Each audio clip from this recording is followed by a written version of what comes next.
ಮಾಡಿಕೊಟ್ಟು, ಯಾಕಂದರೆ ವರ್ಷ ಇನ್ನೂ ಜಾಸ್ತಿ ಆಗ್ತಾಯಿದ್ದಾರೆ ಜನ, ಖಂಡಿತವಾಗಿಯೂ ಅವ್ರಿಗೆ ಕೇಟ್ರ್ ಮಾಡೋಂಥ ಕೆಲಸವನ್ನು ನಾವು ಮಾಡ್ತಾರೆ.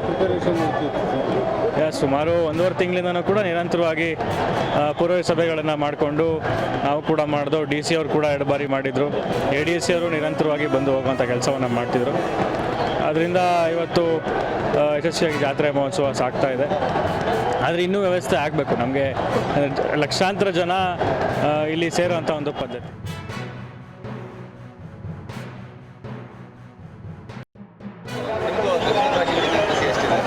ತುಂಬಾ ಖುಷಿ ಆಯಿತು. ಅದೇ ನಾನು ಹೇಳ್ತೀನಲ್ಲ, ಮೈಸೂರಲ್ಲೇ ತುಂಬ ಸಲ ಬಂದಿದ್ದೀನಿ. ಅಂದರೆ ಮಂತ್ಲಿ ಒಂದ್ಸಲ ಆದರೂ ಬರ್ತಾನೆ ಇರ್ತೀವಿ. ಅಂದರೆ ನೀವು ಯಾರೂ ಕಾಶಿಗೆ ಹೋಗೋಕ್ಕಾಗಿಲ್ಲ ಅಂತಂದರೆ ಹತ್ತಿರದಲ್ಲೇ ಇರುವಂಥ ಈ ನಂಜುಂಡೇಶ್ವರನ ಸನ್ನಿಧಿಗೆ ಬಂದರೆ ಸಾಕು. ತುಂಬಾ ಖುಷಿ. ತುಂಬ ಜನ ಬರ್ತಿರೋ, ಆದರೆ ಈ ವರ್ಷ ತುಂಬ ಜನ ಬರ್ತಾ ಇದ್ದಾರೆ. ಜನನ ಕಂಟ್ರೋಲ್ ಮಾಡೋಕ್ಕೆ ಸಾಧ್ಯವಾಗ್ತಾ ಇಲ್ಲ. ಅದು ಈ ಥರ ಪ್ರಸಿದ್ಧಿಯಾಗಿರೋದು ನಮ್ಮ ಕರ್ನಾಟಕಕ್ಕೆ ಹೆಮ್ಮೆ ಆದ ವಿಷಯ. ತುಂಬ ಚೆನ್ನಾಗಿ ನಡ್ಕೊ ಹೋಗ್ತಾ ಇದೆ.